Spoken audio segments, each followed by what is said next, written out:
use that momentum of the new season coming in, that new fresh energy, to kind of get yourself back on track. It's that time of year. It's the end of summer. People are starting to wind down from traveling. They've been hanging out with friends. They've been going out to the barbecues, camping, beaches, all of that really fun stuff that makes summer summer.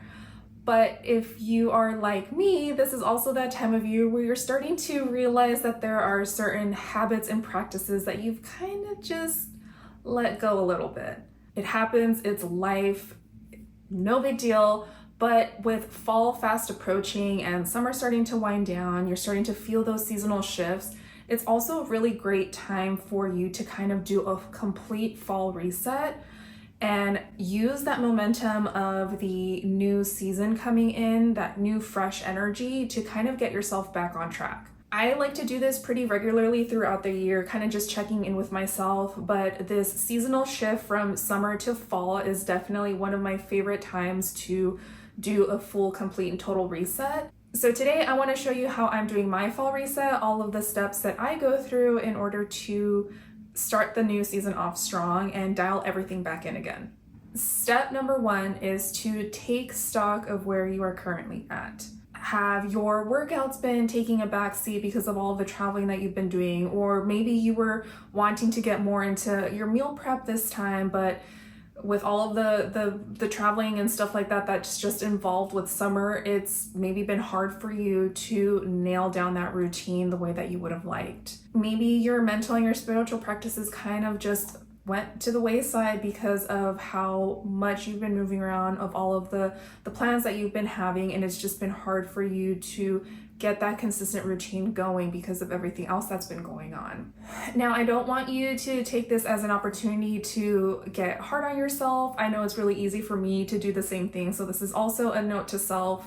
Don't beat yourself up or anything like that. Be gentle with yourself in this process, but also at the same time, be completely honest with yourself about where you're currently at and where you want to be. And now, because balance for me really does include every aspect of the body and the self, I always take this opportunity to look at it from different perspectives.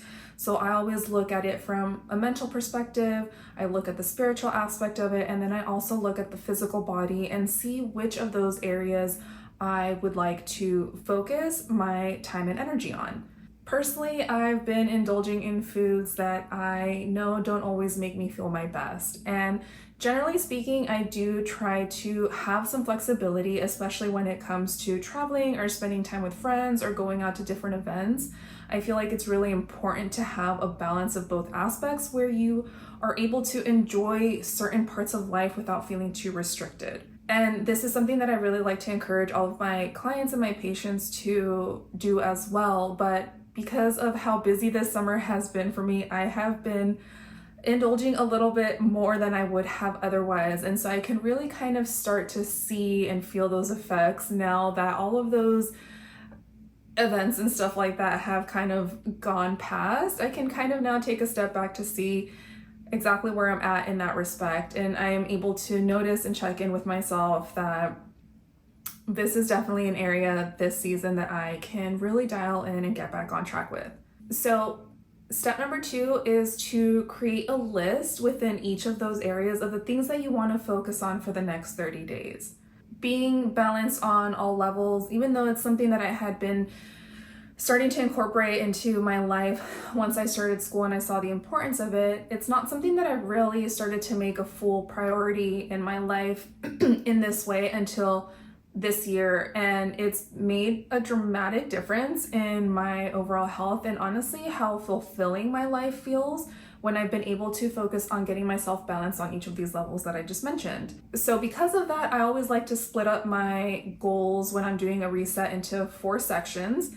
So I have the main goal section, which is kind of like the overarching external life goal that I might have for that particular time frame. Usually I always do 30 days.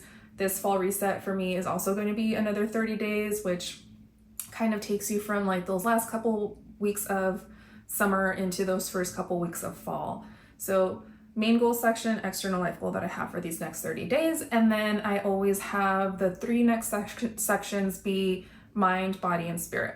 And I recommend keeping the list to no more than 1 or 2 for each of these sections. I found that anything more than that kind of just starts to feel overwhelming, and it makes it really hard to keep track of and incorporate on a daily and weekly basis. And then when it's harder to keep track of and incorporate, it makes it so much easier to give up on them. And we are really trying to just, with this strategy, kind of create the momentum that we want to carry us through for the rest of this year. So for my main goal, which I mentioned earlier, is kind of like my external life goal. I want to choose something that I have kind of been finding excuses to push back, just as like these summer months have gotten super busy and I've been doing all of these different things. So for my main goal section, like I mentioned, is usually an external kind of life goal. And generally speaking, for me, this usually involves something related to my career or business. And so kind of just sitting with this throughout this process, I have been able to kind of point out to myself that there's one specific area that I've kind of been pushing off to the side in favor of doing other things related to my career and my business. But it's also something that's really important to me. So I kind of want to just bring it back to the forefront and use this new energy, this new momentum to kind of just get things going in this specific area. So my goal for these next 30 days is to finalize the outline of my coaching program, which is something that I've been laying the foundation for most of this year. And so for you, in your case, I really like to encourage you and encourage the people that I work with to choose a goal that is realistic, that you can definitely focus your time on energy on for these next 30 days. It's realistic and it's achievable, but it's still going to kind of push you enough to where there is some effort that's going to be required on your part. So don't make it something that's like super huge and out of reach, because then that's just going to make it more likely for you to kind of give up or maybe feel overwhelmed in the moment. And that's definitely not what we're trying to do. Doing these little chunks in 30 days I found is really useful in breaking things down into those smaller steps that will eventually get you to that bigger goal further down the line.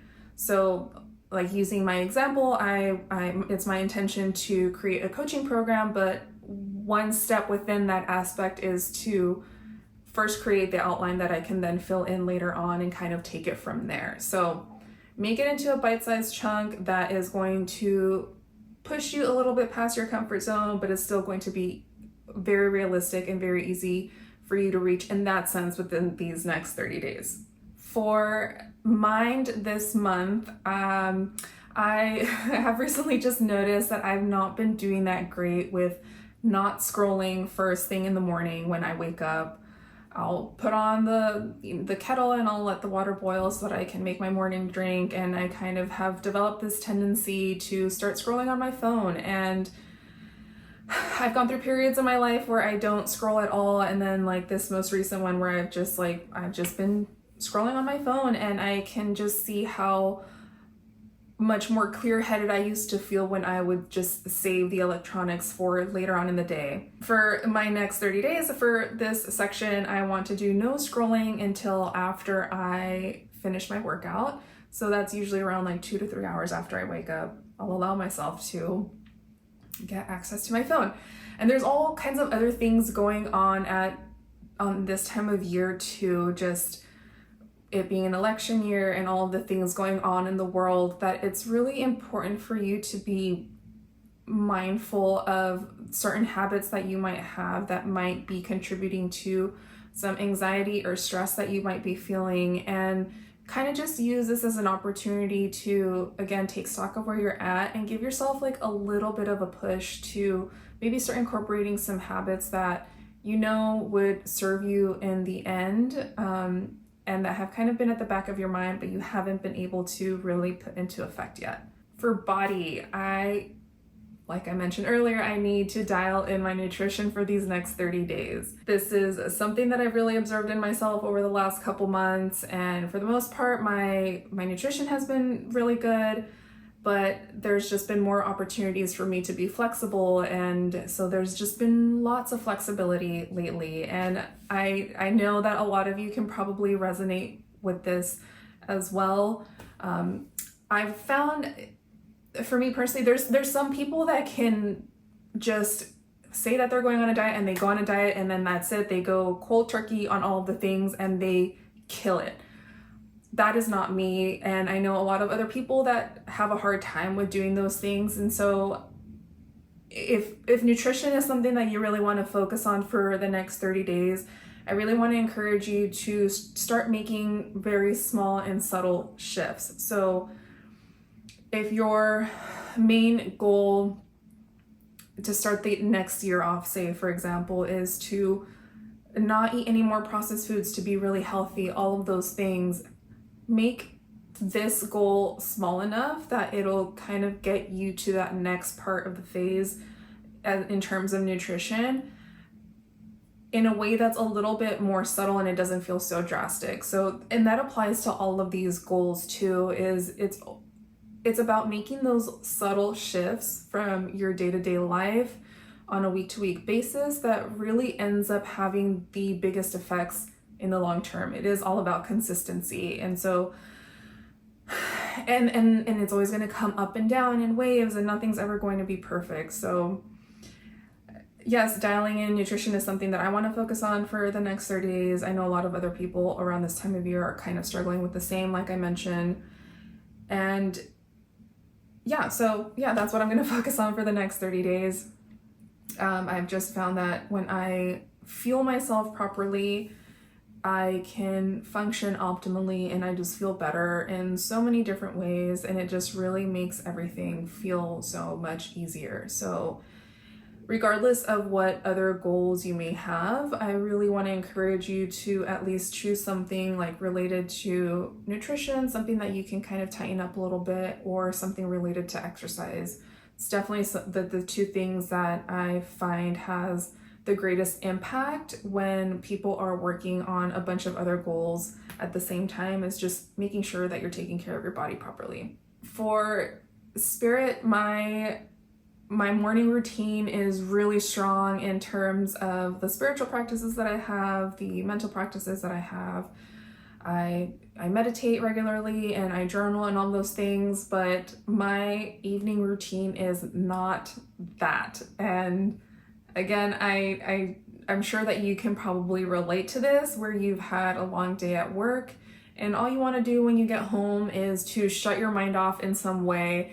In my case, what I've been doing, and I hate to say it, but it's the truth, is I have been watching TV shows that don't do anything besides, in a way, rot my mind. So, and even though like it feels good in the moment to like get home from a long day at work and kind of just veg out,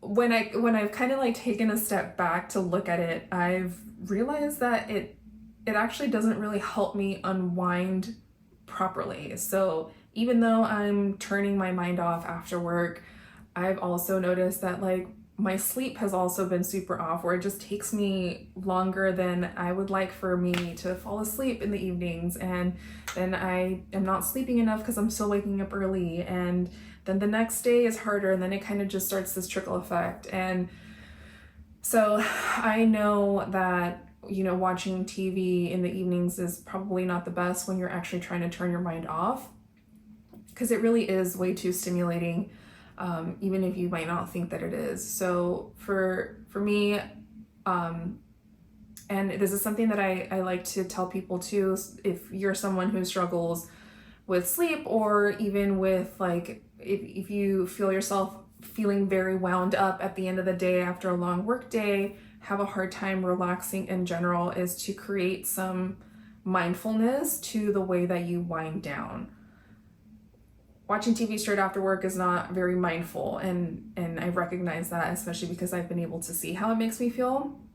So for me, a big focus these next 30 days is to create some evening mindfulness, which could include maybe some journaling, or maybe going for a walk, or if the weather's still nice outside, maybe trying to spend some time outside in your garden, or just something like that.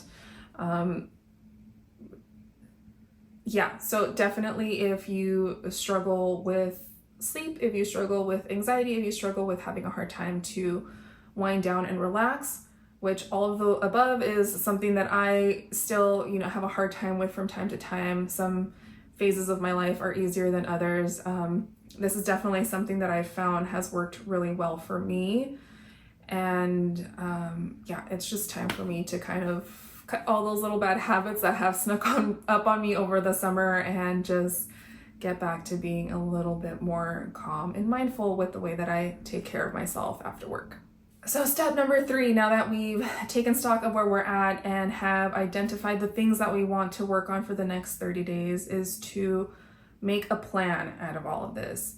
If you have goals and you aren't putting them into actionable steps, it's going to be really challenging to keep yourself accountable and make sure that you're working on them on a weekly basis, daily basis, or on a monthly basis. So like I mentioned, when you make a plan with these goals, break it down into actionable steps, things that you can actually do and check off your list, and schedule them. This is like the important part, is you have to schedule them. You have to make sure, at least for me, I'm a visual person, so I need to see that I can actually find the time to get all of these things done. Otherwise, it's really easy for it to get overwhelming. So you can either do this for the month ahead of time if you already know clearly what your month is going to look like, or it doesn't change much from month to month.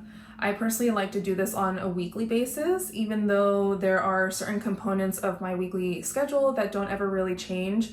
I still like to have that flexibility. Otherwise, I've found in myself that being too rigid makes it more likely for me to get overwhelmed or stressed out about it. And then it also, for some reason, it just makes me not want to do it if it feels too rigid. So like I need to kind of like trick myself or hack myself, and being aware of my tendencies and my habits and those shadow aspects of myself. Just like for you, I'm sure you can probably kind of point these things out in yourself too, but in those instances, it's really important to just find a method that works for you and works for the things that might kind of inhibit your success from time to time. So for example, if your goal is to eat healthier this month, what does that involve? Well, the way that I would look at it, and the way that I look at it when I'm trying to start something new in regards to my nutrition, is the first step would be to meal plan. You need to have a plan in place for what you're going to eat when. You need to make sure that you go to the grocery store, and then you need to make sure that you have enough time for meal prep if you're not someone who cooks dinner on a nightly basis. Personally, I found that sticking to a specific nutrition plan, meal planning, and not having to cook multiple times a week, and having a clear plan for what I'm going to eat when, makes it way easier for me to stick to the plan. So once you have those components of wanting to eat healthier for the next 30 days, you have those actionable steps, fit them in. The way that I work my schedule, I like to start kind of like thinking about the week ahead on the Friday before. So usually sometime on Friday, I'll kind of start looking at maybe some recipes, getting a general idea of what I want to eat in the following week.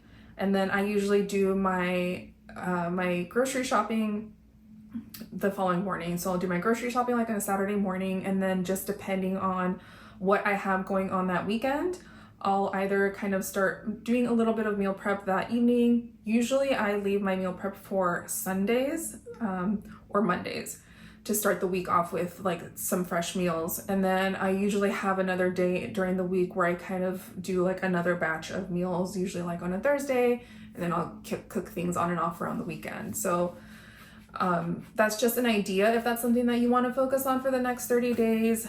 Again, make it your own, make it fit with your schedule, and make it something that's going to be feasible for you. On the other hand, if you're going to be adding things to your routine, like you want to start meditating, or you want to maybe start going for a 20-minute walk every day, I want you to write down exactly what that routine is going to look like. So I want you to write down exactly what that routine looks like. And when I first started kind of building my routines, I would always do time blocks, and I found that to be the most helpful, even if I wasn't ever exactly on time. Like I said, I have a hard time with rigid schedules. So yeah, time blocking is really great for you to be able to start seeing like the actual flow of what a routine will look like. If you've read Atomic Habits or have kind of looked into the science behind habit building, whenever you're trying to add something new, it's always easiest to add it or sandwich it between two things that you already do.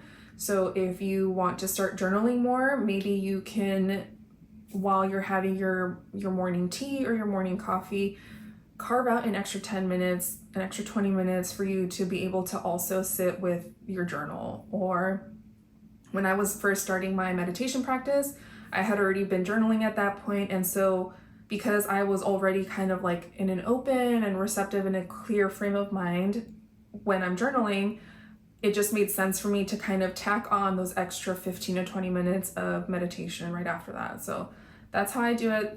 Just an idea for you that I've found is really helpful when trying to build new habits and new routines. And I know that all of these steps can feel really like daunting or tedious, especially if you have to like write everything out on paper. But doing all of this work now will really, really set you up for success in all of the little goals that you're going to be working on for these next 30 days. The biggest thing that I found is when writing these things out ahead of time, it makes it so that the decision making in the moment is taken out of the equation, and then you can kind of just eliminate that as an obstacle and just know that there's a plan in place and you can just go ahead and follow the plan. So there's like, don't get overwhelmed if this is something that's super new to you. It's kind of, there's going to be like little growing pains at the beginning, but just trust the process and know that setting yourself up now is going to ensure your success later on down the road. And then once you have this plan in place, keep revisiting it over the next 30 days. Keep it somewhere that you can kind of look at. I like to keep like a mock schedule next to my planner so that I can kind of reference it on a weekly or daily basis. And also having all of your goals in mind will kind of keep you more engaged, and it'll remind you as to what it is that you're working on for the next 30 days. Step number 4. Okay, so after all of that work that you just did, now comes the fun part. I like to take this time to kind of reinforce all of the goals that I'm working on by rewriting them in a way that it's almost like my future self in 30 days from now has written down the goals as them already having come into existence. So rather than writing on your list, get on a diet and lose 5 pounds, write, I'm eating so much healthier and I've lost 5 pounds. Speaking it as if it's already present, as if it's already true, as if it's already happened. This action turns your goals into something that's out of reach and away from you into something that's already possible, something that's already happening in the present. And writing them in this way kind of starts to allow you to start aligning your energy into that new reality, that new version of yourself. And whenever I'm writing a list like this, I always make it a point, it's more of like a practice. I always make it a point to really feel gratitude and to really allow myself to feel the reality of what it is that I'm writing down. And writing them down in this way and really taking my time with it really allows me to then start envisioning and connecting with that person who is able to consistently take those actions into achieving those goals that I'm writing down. So don't forget to have fun with this process. Instead of feeling like this is something that you have to do, switch those words around and turn it into something that you get to do for your overall health and your well-being. And give yourself a little bit of credit for that too. Just the simple fact that you are taking the initiative to get a little bit better in these next 30 days, to actually put in the effort to start working on the things that you've been wanting to work on and maybe just haven't found a way of getting yourself to start. Being able to just take this initiative for yourself and to put yourself first, to put your health and your well-being first, is something to truly be grateful for and honor yourself for that, because it's not easy. It does take a lot of work, but in the end, you're going to be so, so thankful that you started.